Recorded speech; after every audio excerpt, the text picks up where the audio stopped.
খাইতো আর বিড়ি খাইবে, গপ মারি ফালতু। তোমার 14 বছরের একটা ছেলেকে তুমি এক ওয়াক্ত নামাজ পড়াইতে পারো না, তুমি একটা বাপ হইছো বেড়া। তোমার 14 বছরের মেয়েটাকে পর্দানশীল চরিত্রবান বানাইতে পারলা না, তুমি একটা মা হইছো। ফালতু কথা, জিন্দিগি বুঝেই না। বাপের কলিজার মধ্যেও দুনিয়া, সন্তানের কলিজার মধ্যেও দুনিয়া, হিসাব হইল এটাই। আসলে বাপেও বিড়ি খায়, পুতেও বেডি চায়, আর কি এক ডকের। বাপে চা দোয়ানে বইয়া টেলিভিশন চায়, পুতে অসৎ বন্ধুদের সাথে একসাথে বৈশা মোবাইল চায়। খালাস, বরাবর সওয়া সওয়া বরাবর। যার কারণে বাপেও বুঝে আমার সন্তানরে ডাক দিয়া লাভ হইতো না, আমি ডাক দেব কেন? সেই হিম্মত তো থাকতে হবে, সেই সাহস তো থাকতে হবে। কলিজার ভিতরে আখিরাতের ফিকির যার আছে, যে পরকালকে বিশ্বাস করে, কবরকে বিশ্বাস করে, তার চোখের পানি পড়ার কথা, সে চিৎকার করার কথা যে তুমি আমার সন্তান বাবা, তুমি যদি জাহান্নামী হও, আমি বাপ এটা কেমনে সইব? কেমনে সইব আমি? আমার ছেলে হইয়া যদি মুসলমানের ঘরে জন্ম নিয়া যদি আমার ছেলে কোনোদিন ফজরের নামাজ না পড়ে, আমার এই জিন্দিগির অর্থ কি? আর আমার পুতের জিন্দিগির অর্থ কি? আমি কিসের বাপ, আমার পুতে কিসের মুসলমান? কি মিয়া, কার ঘর এটা? যে ঘরে সবাই নামাজ না পড়ে ঘুমায়, এ ঘর তো নাফরমানের ঘর, এ তো সাপ বিচ্ছুর ঘর, এ তো কুকুর বিড়ালের ঘর, জন্তু জানোয়ারের ঘর। আল্লাহ নবী বলছে যে ঘরে আল্লাহর জিকির নাই, খোদার কসম নবী বলছে ওইটা কাল বাইতিল খারিব, ওইটা সারা বাড়ি, আলগা বাড়ির মতো, যে বাড়িতে মানুষ থাকে না, কুত্তা থাকে, বিলাই থাকে, সাপ থাকে, বিচ্ছু থাকে, কেচ্ছা থাকে, বেটা মানুষ থাকে না, মানুষ থাকে না। বেডিও বেফরদা, বেড়াও বেফরদা, মাও নামাজ নাই, বাপেরও নামাজ নাই, জিরো নামাজ নাই, পুতের বউরও পর্দা নাই, ফুতেরও পর্দা নাই। কি করে? সবাই খায়, ঘুমায়, পেশাব পায়খানা করে, যার যে মতো। ফুতের চুল ফুতের মতো, বাপের চুল বাপের মতো, জির বোরকা জির মতো, মার বোরকা মার মতো। তো এটা পরিবার হইলো কেমন নিয়ে? কথা বোঝেন না? এটা পরিবার হইলো? এটা একটা ফ্যামিলি হইলো কি? আমি, আমার বউ, আমার 4টা ছেলে, কারণ সবাই যদি আলগা আলগা হয় তো আমার এটা ফ্যামিলি কি? কথা বলে না কেন? আমার চুল একরকম, আমার পুতের চুল আরেক রকম, মার বোরকা কালো, জির বোরকা রঙ্গিলা, তো এটা ফ্যামিলি হলো কেমন? কার লগে কার মিল? এটা তো কোনো পরিবার নয়, এটা তো ব্যাচেলার, এটা তো সব ব্যাচেলারে না, এটা তো মনে হয় হোস্টেলে না থাকে এক একজন। আপনারা ভাবেন, আর কত বছর বলবো আপনাদেরকে? বলেন কত বছর আর বলবো? এই জিন্দিগিও তো ক্লান্ত হয়ে গেছে। এই জন্য বাপ, ছেলেরা, বাবা কেন নষ্ট হয়ে যাচ্ছ? বলো বাবা, কেন নামাজ পড়ছো না? বাবা, আল্লাহর সাথে আল্লাহকে নারাজ করে কি পাইছো এ পর্যন্ত? কে তোমাকে ইজ্জত করে? চলো, আমি তো এখনো বলছি নবীনগর, আমি বলছি একটা নাফরমান ছেলে, আসো, এখন আসো তুমি, চলো তোমার লগে আমরা দুইজন একসাথে কোম্পানিগঞ্জ হাঁটি কালকে, দেখি, তুমি দেখো মানুষ কারে ইজ্জত করে আর কারে বেইজ্জত করে। তুমি চলো, আমারে বাদ দাও, একজন মাদ্রাসার তালিবে এলেন, ঠিক আছে, আমার ওয়াজ অনেক মোবাইলে আছে, আমার মানুষে সিনে, ঠিক আছে, বাদ দাও, আমারে বাদ দাও। আমি একজন তালিবে এলেন দেই, একজন মাদ্রাসার ছাত্র দেই যে নামাজ পড়ে, অথবা মাদ্রাসার ছাত্র বাদ দাও, এলাকার যেই ছেলেটা নামাজ পড়ে, স্কুলের হোক, আরে আর তোমার মতো যারা নামাজ পড়ো না, নাফরমান, একসাথে হাঁটো, চলো, দেখো মানুষ কাকে সম্মান করে। দেখ বেটা, তোর কিছু অসৎ বন্ধু ছাড়া তোর দিকে কোনো জানোয়ারও ফিরা চায় না বেটা, তোর দিকে কোন চরিত্রহীনের দিকে, কোন লম্পট, কোন মদখোর, নেশাখোর, গাঞ্জাখোরের দিকে কোন কুকুর বিড়াল জানোয়ারও বেটা ফিরে তাকায় না। আমি আমাদের বাংলাদেশের একজন বড় বুজুর্গ আলেম আছেন, ওয়াইস হযরত মাওলানা মুফতি নজরুল ইসলাম কাসেমি, অনেক সুন্দর বয়ান করে, দরদ মাখা বয়ান। ওনার বয়ান আমি নিজে শুনছি। উনি বলছে শুকর সকালবেলা যখন ঘুম থেকে ওঠে, ওনার বয়ানে তো শুকর চোখ একসাথে মেলে না, মানে আমরা যেমন চোখ খুলি না ঘুমের থেকে, শুকর একসাথে চোখ মেলে না, মানে পুরাটা খুলে লায় না আর কি, একটু একটু করে খোলে। এরকম আস্তে আস্তে চোখ মেলে, মানে একটু একটু করে চোখ মেলে। উনি বলছেন কিতাবে লিখছে যে শুকর এরকম আস্তে আস্তে চোখ মেলে কেন, একটু একটু করে। শুকর বারবার বলে এই চোখ মেলবার সময়, আল্লাহ আমারে কোনো বেনামাজি কোনো নাফরমান যেন আমার চোখে না পড়ে, এই জন্য আস্তে আস্তে চোখ মেলে। আপনার কোনো নাফরমান বেঈমান যেন আমার নজরে প্রথমেই না পড়ে, এই জন্য সে আস্তে আস্তে চোখ মেলে। আমি হুজুরের বয়ান শুনছি, তোমাকে শুকরে ঘৃণা করে, কুকুরে ঘৃণা করে। তাহলে বলো বাবা, নেন নেন পানির জগ নেন। তাহলে এই জন্য বাপ কেন নামাজ পড়ো না? কারো কাছ থেকে ইজ্জত পাইছো? একটা ছেলে বলো যে হুজুর আমি নামাজ না পড়ার কারণে আমারে মানুষ অনেক সম্মান করছে? কেউ পাইছো কিনা একটা ইজ্জত? তাহলে এটা কি ধরনের জীবন তুমি বোঝো না? আমরা বুঝি না আমার ঘরে মানুষ মহব্বত করে না এটা আমি বুঝি না? কথা কও না দুলা, আমি এটা বুঝি কিনা, তুমি বুঝো কিনা? তো মানুষের অনুভব হয় না? এটা তো অনুভব হওয়ার বিষয় যে আমার তো একটা বুঝ আছে যে মানুষ আমারে ভালোবাসে কিনা, ঠিক কিনা বলেন না কেন? আমারে এই হাজি সাহেব যদি মহব্বত না করতো তো আমি প্রতি বছর আইলাম কেন? 50,000 টাকার জন্য নাকি 1 লাখ টাকার জন্য? এখানে আমি মেয়ে বিয়ে দিছি এখানে নিয়ে, তাইলে ভালোবাসার জন্য, আল্লাহর জন্য, মহব্বতের জন্য। তাহলে বোঝা গেল তোমরা ছেলেরা বাবা, আমি রাত হয়েছে এই জন্য দেরি করতে চাই না, তোমরা একটা ছেলে হইলো ভাইব, তুমি ইনসাফের সাথে তোমারে মানুষ ভালোবাসে কিনা, এই সমাজের মানুষ তোমার দিকে তাকাইলে কি মনে করে তুমি বুঝো না? তুমি বুঝো না ভাইয়া? কি পাইছো নামাজ না পড়ে? নারী দেখতে দেখতে, উলঙ্গ ছবি দেখতে দেখতে অর্জনটা কি? অর্জনটা কি? কিচ্ছু না, ধোকা খাইছো। এই জন্য আগামীকাল রাত আমি অনুরোধ করলাম, আগামীকাল শবে বরাতের এই রাতে আলাদা আলাদা, শবে বরাত উৎসব না, শবে বরাত অনুষ্ঠান না, শবে বরাত বিরিয়ানি না, শবে বরাত খিচুড়ি না, শবে বরাত জিলাপি না, শবে বরাত ইবাদত। কথা বলেন কি? সবাই বলেন কি? এটা ইবাদত, ইবাদতের জন্য, নফল বন্দেগীর জন্য। প্রত্যেক বছর আপনারে এশার নামাজের পরে 2 ঘন্টা প্রতি বছর শবে বরাতে আপনারে 2 ঘন্টা দইরা একবারে লাফাইয়া আপনারে ওয়াজ করে সুর দিয়া গাইয়া ঢুল্লা বুঝাইলাম শবে বরাত, যে বুঝছেননি? হ্যাঁ বুঝছে, ঠিক ঠিক ঠিক কিনা? ঠিক ঠিক ঠিক ঠিক কিনা? কিটা ঠিক কিনা? বুঝছে শবে বরাত, বুঝছে। তা হুজুর এবার মুনাজাত দিয়া দেন, সবাই 4টা জিলাপি দিয়া দেন, শবে বরাত বুঝছে, ওটা বাইর দিয়ে শুয়ে লাইছে। তা আপনার তো 30 বছর ধরে প্রত্যেক বছর এসার পরে শবে বরাত এটা বুঝাইতেই আছে, তা আপনি অন বুঝছেন না? এটা এখনো বুঝছেন না? আপনি আমল করবেন তাহলে কোন বছর শুরু করবেন? কোন বছর? আপনার প্রত্যেক বছরে ওয়াজে কইতে বিটা, আমার কথাটা বুঝছেন নি আপনি এটা বুঝছেন না?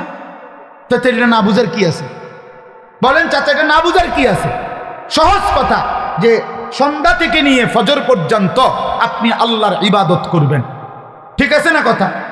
কতক্ষণ জিকির করবেন, কতক্ষণ তেলাওয়াত করবেন, কতক্ষণ বারবার দোয়া করবেন, বারবার 2 রাকাত, একবার 4 রাকাত, একবার 12 রাকাত, একবার 6 রাকাত, আবার কাঁদেন, আবার দোয়া করেন, প্রয়োজনে একটু বিশ্রাম করেন, রাত্রিবেলা সেহরি খান, তসবিহ পড়েন, আল্লাহর কাছে দফায় দফায় দোয়া করেন। বান্দা নবীজি বলছে, উম্মত দোয়া করে কখনো ক্লান্ত হইও না। দোয়া করতে করতে যা কইছি হুজুর একবারে লম্বা করে বিস্তারিত সব কইয়া লইছি আল্লাহরে, না না, আল্লাহ বলছে বান্দা বারবার বলো, বারবার বলো, বারবার বলো, বারবার বলো, তুমি বলবা যতবার আমি শুনবো ততবার, আমি শুনবো ততবার, তুমি বলতে থাকো, তুমি বলতে থাকো। ফাওয়াল্লাহি লা ইয়ামাল্লাল্লাহু হাত্তা তামাল্লু, আল্লাহর নবী বলেন, বুখারীর হাদিস, আল্লাহর কসম উম্মত তোমরা চাইতে চাইতে ক্লান্ত হয়ে পড়বা, আল্লাহ দিতে দিতে ক্লান্ত হবে না, আল্লাহ ক্লান্ত হয় না, তুমি বলতে থাকো। তাহলে সারা রাত প্রত্যেকে মসজিদে, বারান্দায়, ঘরে আপনার যেমনি সুবিধা হয়, যার যেমনি সুবিধা হয়, যে যেখানে যতক্ষণ কুলায় সবাইরে বরাবর করার কি দরকার? বরাবর করার কি দরকার? বয়স্ক মানুষের শরীরের সক্ষমতা আর জওয়ানের সক্ষমতা বরাবর, তাইলে এই জন্য আপনাদের ছেলেরা তোমাদের কাছে বাবা অনুরোধ করছি, সবাই না বুঝলে অসুবিধা নাই, একজন যদি বুঝো তো তোমার জন্যই আমি বললাম, নিজের ফিকির করো বাবা, গুনাহ থেকে ছাড়ো বাপ, জীবনটা সুন্দর না করলে আমরা মরেই যাব, এটাই সত্য। কত কিশোর, কত নওজোয়ান বাবা কবরে চলে গেছে। বাপ, তুমি নিশ্চিত তোমার এই জওয়ানি থাকবে না। 3 অবস্থা হবে, হয় তুমি বৃদ্ধ হয়ে যাইবা, নয়তো রোগ, কোনো বড় সড়ো কোনো রোগ আইসা তোমার দুর্বল করে দিবে, আর নয়তো মৃত্যু এসে তোমার থামাই দিবে। তুমি এক অবস্থার উপরে 30 বছর থাকবা না, তুমি এক অবস্থার উপরে 20 বছর থাকবা না বন্ধু। হয় রোগ আক্রান্ত হইয়া যাইবা, নয়তো বৃদ্ধ হইয়া যাইবা, আর নয়তো কবরে চলে যাবে। তোমাকে ছেড়ে দিতে হবে দুনিয়া, তোমাকে এই জওয়ানি ছেড়ে দিতে হবে। এই জন্য আমি অনুরোধ করছি প্রত্যেকটা নওজোয়ান আগামীকালকে রাত্রে জাগার সিদ্ধান্ত নাও। বলো ইনশাআল্লাহ তোমার মতো করে দিনে প্রয়োজনে একটু ঘুমায় নাও, দিনের বেলা জোহরের পরে আসরের আগে একটু বিশ্রাম করে নাও, কোনো অসুবিধা নেই। রাত্রি যাতে জাগা যায়, মানে রাত্রি একটু বেশি জাগবার আশায় দিনে একটু বিশ্রাম করে নেয়। মানুষ বড় পরিশ্রম করার আগের থেকে তো প্রস্তুতি নিয়ে নেয়। সেনাবাহিনীওয়ালারা বলে আর্মির ট্রেনিংয়ের মধ্যে কঠিন প্রশিক্ষণ, সহজ যুদ্ধ। কঠিন প্রশিক্ষণ, যুদ্ধ সহজ। তাইলে একটু প্রস্তুতি নিয়ে রাত্রি জাগার জন্য যদি আমরা চেষ্টা করি, আর বারবার দোয়া, ইস্তেগফার, কান্নাকাটি, গুনাহ মাফ চাই, তো আল্লাহ তাআলা ভীষণ খুশি হবে, ভীষণ খুশি হবে। পরের দিন রোজা রাখলে, রোজা তো আলহামদুলিল্লাহ প্রত্যেক আরবি চাঁদের 13, 14, 15 আল্লাহ নবী সাল্লাল্লাহু আলাইহি সাল্লাম রোজা রাখতেন। এই আজকে বৃহস্পতি, শুক্র, শনি, আলহামদুলিল্লাহ আমরা আজকে রোজা রাখছি। আগামীকাল পরশু আমাদের রোজা রাখার, বাসার বিবি বাচ্চা ওরাও রোজা রাখছে, এই জন্য মাদ্রাসার ছাত্র উস্তাদরা রোজা রাখছে। তো এটা আমরা শুরু করে দিছি আলহামদুলিল্লাহ। এই জন্য বললাম রোজা রাখার চেষ্টা করলে, মাহে রমজান আমাদের সামনে, আল্লাহ তাআলা বড় বেশি মহব্বত করে বলছে, বান্দা রমজান কদর করলে আমি ওয়াদা দিলাম 1 মাসে আমি তোমাদেরকে মুত্তাকি বানিয়ে জান্নাতি বানিয়ে, জান্নাতি বান্দা আমি জান্নাত দিতে চাই, বান্দা আমি জান্নাত দিতে চাই। আল্লাহ তাআলা কোরআনে কতভাবে বলছে, কতভাবে যে আমার বান্দা আমি জান্নাত দিতে চাই, তুমি নেও বান্দা। ওয়াসারিউ ইলা মাগফিরাতিম মির রাব্বিকুম ওয়া জান্নাতিন, আল্লাহ বলে আমার বান্দা জলদি আসো, আমার থেকে মাগফিরাত নাও এবং আমার জান্নাত নাও। ধরো বান্দা ধরো, আমি দিতে চাচ্ছি তোমার। আল্লাহ নবী সাল্লাল্লাহু আলাইহি সাল্লাম বলছে, হাসরের ময়দানে আল্লাহ জাহান্নামে ফেলে দেওয়ার পরেও ফেরেশতাকে আবার বলবে, ফেরেশতারা আখরিজু মিনান নার মান কানা ফি কলবিহি মিসকালু হাববাতিন মিন খারদালিন মিন ঈমান। আল্লাহ বলবে ফেরেশতারা, এই যে জাহান্নামে যাদেরকে ফেলছো ওদের ভিতরে আবার তালাশ করো, যদি আমার এমন একজন বান্দাও পাও যার দিলের মধ্যে 1 বিন্দু সরিষার দানা পরিমাণ ঈমান বাকি আছে, তো তাকেও জাহান্নাম থেকে তুলে আমার জান্নাতে দিয়ে দাও। কি পরিমাণ আল্লাহ পাক জান্নাত দিতে চায়। আমরা হাদিসে পড়ছি আল্লাহ নবী সাল্লাল্লাহু আলাইহি সাল্লাম বলছেন, 2 ব্যক্তিকে আল্লাহ তাআলা জাহান্নাম থেকে উঠাবে, জাহান্নাম থেকে তুলে আনবে, তুলে আইনা মাঝখানে জান্নাত এবং জাহান্নামের মাঝখানে খালি জায়গায় রাখবে। রাখবার পরে মানে বসাইবার পরে, একবারে হাদিসে বসাইবার পরে আল্লাহ আবার বলবে ওই 2 জনকে, যাও জাহান্নামে আবার যাও, মানে আবার যাও জাহান্নামে যাও। তো একজন এক দৌড়ে জাহান্নামের দিকে যাই, এই জাহান্নামে ঝাঁপ দিবে, আর আরেকজন আস্তে আস্তে হাইটা হাইটা 2 কদম হাঁটে আর পিছন দিকে আবার তাকায়, আবার 2 কদম হাঁটে পিছন দিকে তাকায়, এইভাবে একটু একটু করে হাইটা হাইটা জাহান্নামে গিয়ে পড়বে। তো আল্লাহ তাআলা আবার 2 জনকে উঠাবে, এই 2 জনকে উঠাইয়া প্রথম জনরে বলবে, তুমি এরকম দোদ দিয়া জাহান্নামে পড়ে গেলা কেন? সে বলবে, মাওলা জীবনভর আমি আপনার নাফরমানি করেছি, আপনার কথা মানি নাই বলেই তো আমি জাহান্নামী হয়েছি। আজ যখন আপনি আমারে জাহান্নাম থেকে তুলে ওই মাঝামাঝি জায়গাতে রাখছেন, রাইকা আবার যখন কইছেন জাহান্নামে যাইতে, পড়তে, লাফ দিতে, এটাও তো আপনার একটা হুকুম। চিন্তা করছি জীবনে কোনো হুকুম না মাই নেই তো জাহান্নামী হইলাম, তা আজকে একটা হুকুম মানি, আর এই জন্য আপনার হুকুম মানার জন্য জাহান্নামে গিয়ে লাফ দিলাম। আল্লাহ বলেন, আমিও তোকে মাফ করে দিলাম, যা জান্নাতে যা। এইবার আল্লাহ তাআলা বলবে 2য় জনকে, তুমি এরম করলা, তুমি কি তা জানে পিছিয়ে পিছিয়ে কি চাইলা? তো সে বলবে, মাওলা আমি তো জাহান্নামী, আমার আযাব তো হচ্ছিলই, তো আপনি যখন আমার জাহান্নাম থেকে তুলে এই খালি জায়গায় আইনা বসাইলেন, আমি ভাবছি আপনার মায়া লাগছে, আমারে দয়া করবেন, আমি মনে করছি আমারে মাফ করে দিছেন বা মাফ করে দিবেন, এই জন্য উঠাইয়া আনছে। এখন আবার যখন আমারে জাহান্নামেই পড়তে কইছেন, যেন আমি একটু একটু আগাইয়া পিছন দিকে চাই, আপনি কোনো ডাক দেননি, আপনার মায়া জানি আবার লাগেনি কোনো, আপনি আমারে ডাক দেননি। তো আল্লাহ তাআলা বলবেন, বান্দা আমি তোকেও মাফ করে দিলাম, যা তুইও আমার জান্নাতে যা। এইভাবে আল্লাহ তাআলা বান্দাকে মাফ করতে চায় বাপ। এই জন্য হে চাচা, সুন্দর কথা দেখছো, আর কি করতে হবে, এটা কিন্তু দিলের কথা, আর কি করতে হবে। প্রিয় নওজোয়ান, আমরা মুসলমান, আমরা মুমিন, আমাদেরকে আল্লাহ জান্নাত দিতে চায়, মাফ করতে চায়, জাহান্নাম দিতে চায় না। আমাদের নবী সাল্লাল্লাহু আলাইহি সাল্লাম বলছেন, উম্মত আমি তোমাদেরকে জাহান্নাম থেকে কিভাবে বাঁচাইতে চাই।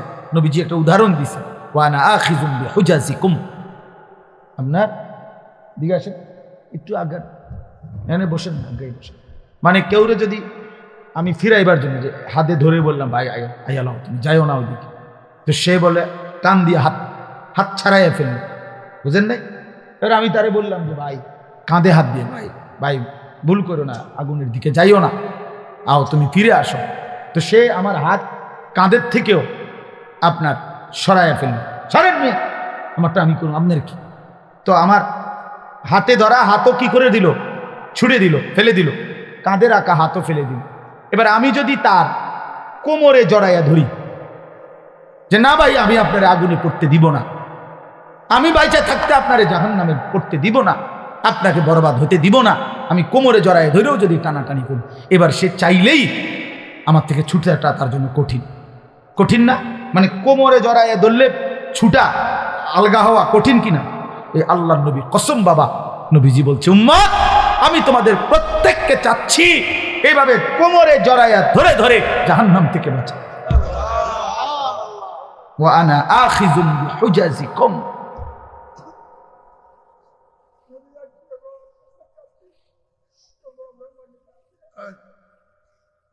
ওয়া আনা আখিযুম বিহুজাজিকুম, আমি তোমাদেরকে কোমরে ধরে ধরে আমার এক এক উম্মতকে জাহান্নাম থেকে বাঁচাইতে চাইছি।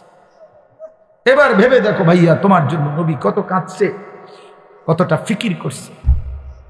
দুয়ারে দুয়ারে দুয়ারে দুয়ারে, দাঁড়ে দাঁড়ে নবী উম্মতের কাছে গেছে, কত আঘাত দিছে, কত বেইজ্জতি করছে, কত অপমান করছে।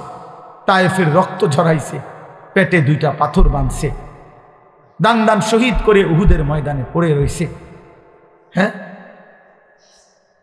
সারা রাত চোখের পানি ফেলছে, আর দিনের বেলা দুয়ারে দুয়ারে, হাটে ঘাটে, মাঠে বাজারে, সর্বত্র নবীজি মানুষকে আল্লাহর দিকে ডাকছে কিনা। কভি ফরশ পর, কভি উনকে দর, কভি দর বদর, গমে আশিকি তেরা শুক্রিয়া, मैं कहां कहां से गुजर गया, कभी हो रास्तू में तन्हा, कभी हो गुरूदे सहरा, मैं जुनू का हम सफर हूं, मेरा कोई घर नहीं है।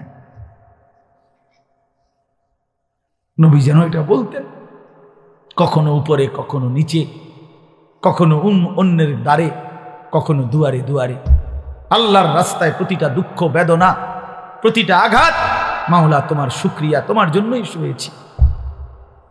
গমে আশিকি তেরা শুক্রিয়া, मैं कहां कहां से गुजर गया, তবুও আমি কই থেকে কই চলে গেছি, কোত্থেকে কই ফেরি করছি। কভি রাস্তু মে তন্হা, কখনো রাস্তায় একাকী ছিলাম, একাই বলে গেছি। কভি হো গুরুদে সাহারা, কখনো মরুভূমিতে একাকী হাঁটতে থাকছি, যদি আমার এক উম্মত আল্লাহর দিকে ফিরে আসে। মাই জুনু কা হাম সফর হো, আমি যেন এক নেশা পাগলের মতো সফর করছি, যে দেখি খুঁজে আর কেউ ফিরে কিনা, আর কেউ ফিরে কিনা, আর কেউ ফিরে। মেরা কোই ঘর নেই, আমার কোনো ঘর নাই, আমার ঘর আখিরাত, আমার ঘর জান্নাত। আল্লাহ তাআলা আমাদের সবাইকে তৌফিক দান করেন। এজন্য ইনশাআল্লাহ রমজানকে কদর করব তো ভাইয়া। ছেলেরা বাপ নামাজ পড়ো, আল্লাহকে ডাকো বাপ, আল্লাহকে, তোমারও হায়াত একদিন শেষ হবে, আমারও হায়াত একদিন শেষ হয়ে যাবে। আল্লাহ তাআলা আজকের এই মাহফিল কবুল করে নেন, কবরবাসীদের রূহের মাগফিরাত দান করেন, এবং এই আয়োজন আল্লাহ তাআলা যেন আমরা থাকি বা না থাকি, আমার হাজী সাহেব তারা না থাকুক, কিন্তু আমাদের সন্তান তোমরা ছেলেরা এলাকার নওজোয়ান ছেলেরা, তোমরা ইনশাআল্লাহ আগামী দিনে এই মাহফিল তোমরা চালু রাখবা ইনশাআল্লাহ। ঠিক আছে না? ইনশাআল্লাহ এলাকার তোমরা এই মহল্লার বা এই মাহফিলের সাথে সম্পৃক্ত, তোমরা ইনশাআল্লাহ আগামী দিনে এটা চালু রাখবে। আল্লাহ সবাইকে তৌফিক দেন। আলহামদুলিল্লাহ রাব্বিল আলামিন। আল্লাহুম্মা আনতাস সালাম ওয়া মিনকাস সালাম, তাবারাকতা ইয়া যাল জালালি ওয়াল ইকরাম। মাওলাই করিম আপনি মাফ করে দেন, আপনি মাফ করে দেন, আপনি মাফ করে দেন। আয় আল্লাহ আপনি মাফ করে দেন, পেছনের সব গুনাহ মাফ করে দেন, সব গুনাহ মাফ করে দেন। আয় মাওলা মাফ করে দেন, মাফ করে দেন, মাফ করে দেন। রাত অনেক গভীর, মাওলা মাফ করে দেন। চারিদিকে আপনার কত বান্দা ঘুমিয়ে গেছে, আমরা অল্প কয়েকজন ঘুমাই নাই। আয় মাওলা আপনি মাফ করে দেন।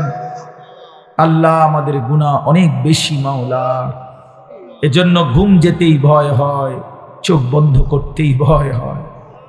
ঘুম যদি আরে না ভাঙ্গে, চোখ যদি আরে না মেলে, এত গুনাহ নিয়ে কবরে যাব কেমনে মাওলা? হাসরের ময়দানে দাঁড়াইব কেমনে? নবী পাকের সুপারিশ চাইব কেমনে? হাউজে কাউসারের পানি মিলবে কিভাবে মাওলা? আই মাওলা রাত গভীরে মাফ করে দেন, মাফ করে দেন, আপনি মাফ করে দেন। আযাব দিলে আপনার কোনো লাভ নাই, মাফ করে দিলে আপনার কোনো ক্ষতি নাই।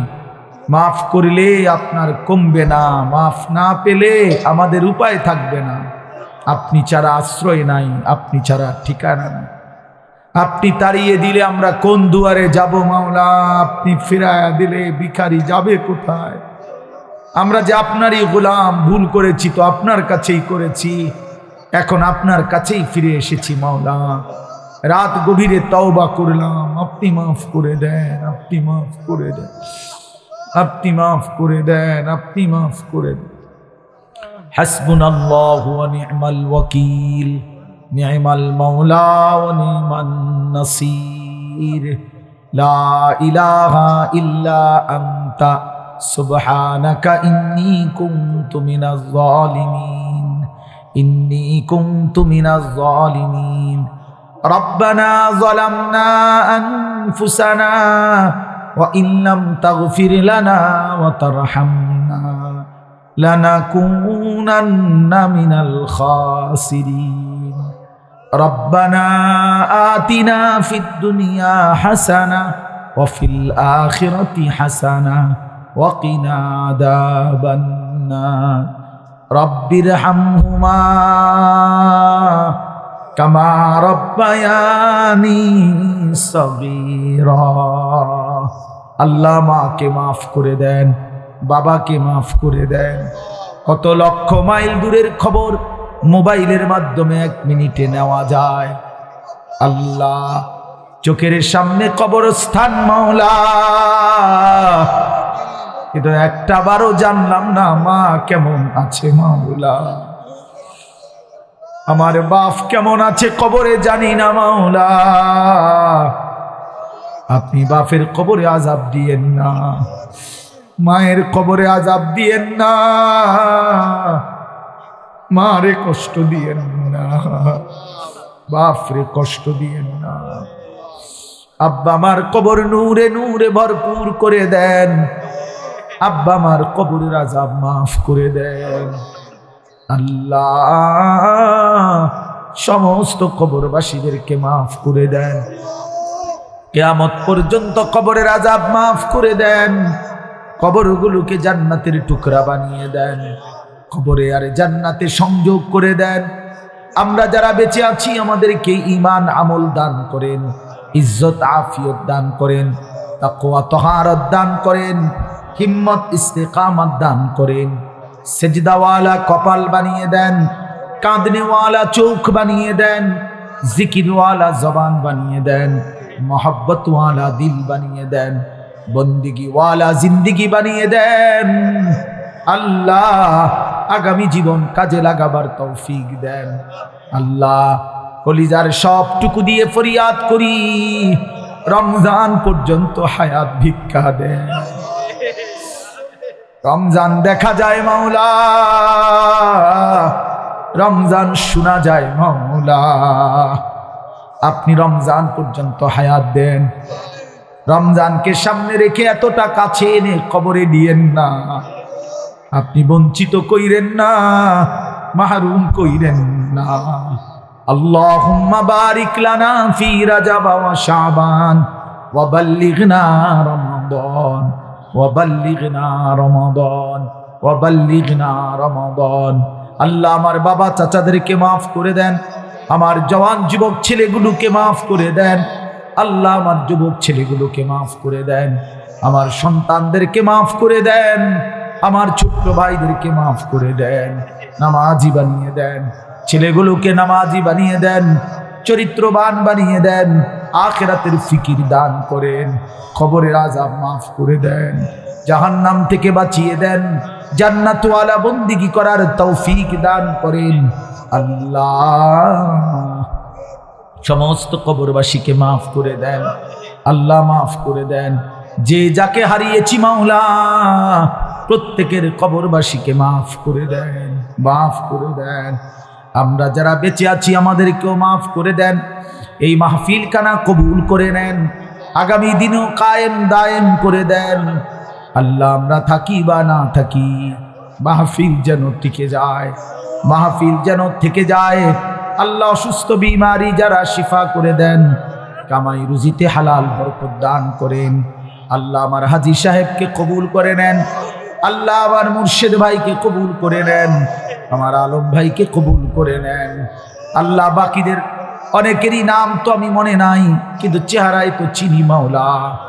বছরের পর বছর এই মানুষগুলো আমারে ভালোবাসে মাওলা,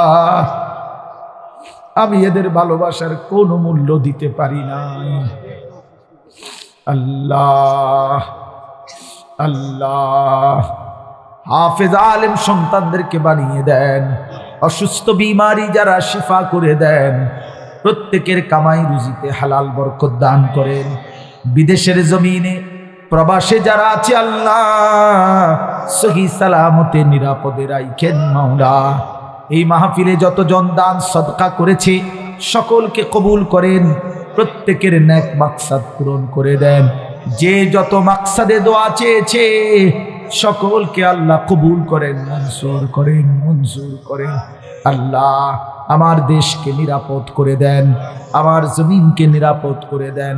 সারা পৃথিবীর মজলুম মুসলমানদেরকে বিজয় দান করেন, ফিলিস্তিনের মুসলমানকে বিজয় দেন, গাজার মুসলমানকে বিজয় দেন, ইসরায়েলের ইহুদি বেঈমানদেরকে ধ্বংস করে দেন। আল্লাহ শেষ মুহূর্তে একটা আখেরি ফরিয়াদ আছে, দিলের একটা শেষ তামান্না আছে, এই চোখে কাবার কালো গিলাফ দেখতে দিয়েন, মদিনার সবুজ গম্বুজ দেখতে দিয়েন, একজনকেও বঞ্চিত কইরেন না। কাবা না দেখিয়ে কবরে নিয়েন না, মদিনা না দেখিয়ে কবরে নিয়েন না। আল্লাহ আল্লাহ আল্লাহ আল্লাহ আল্লাহ আমারই মাফ করে দেন, আমারই মাফ করে দেন। আল্লাহ আমার মাদ্রাসা কবুল করে নেন, আল্লাহ আমার মাওলানা ইয়াহইয়াকে কবুল করে নেন, হাফেজ ইরশাদকে আপনি কবুল করে নেন। আল্লাহ আমার বন্ধুদেরকে কবুল করে নেন, দোস্ত আহবাবদেরকে কবুল করে নেন। রব্বির হামহুমা কামা রব্বায়ানি সগীরা। আল্লাহ আগামীকাল শবে বরাত, আল্লাহ আপনি আমাদেরকে রহমত মাগফিরাতের এই রাত জাগার তৌফিক দেন, রমজানের বন্দিগি করার তৌফিক দেন।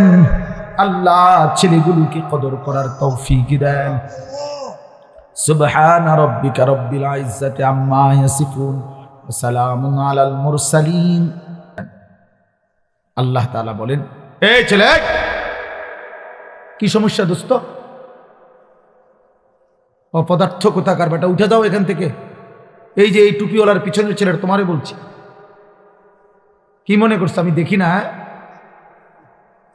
এই দোনোজন মস্কারি করে, না হলে উঠো যাও, খিচুড়ির টাইমে আইসো। আসছো দুনিয়া খিচুড়ি খাইতা, আইও খিচুড়ি খাইবা, অসুবিধা কি? খামখেয়ালি করবা না। আমি তো শুরুতেই বললাম তুমি চলে যাও, কোনো অসুবিধা কি আমার? গাফেল মানুষ আমি পছন্দ করি না।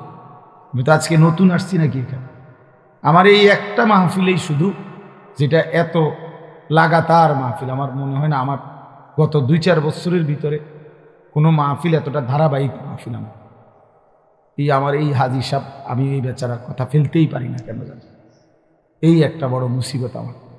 উনি বললে আমি আর কথা ফেলে দিতে পারি না।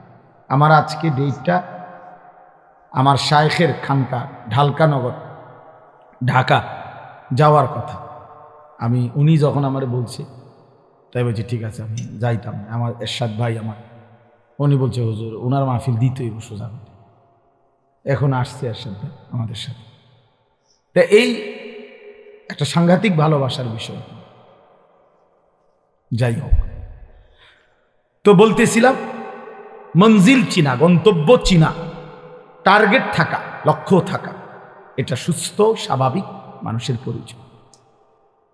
যে অসুস্থ, যে মাতাল পাগল, তার কোনো গন্তব্য নেই। কোথায় গিয়ে থামবেন কে জানি। কত টাকা রোজগার করলে আপনি তৃপ্ত হবেন জানা নেই, জানা নেই। এই জন্য দুনিয়া তৃপ্ত হওয়ার জায়গা না। আমাদের মঞ্জিল, আমরা মুমিন, আমাদের ইমানের ওই পিঠে জান্নাত।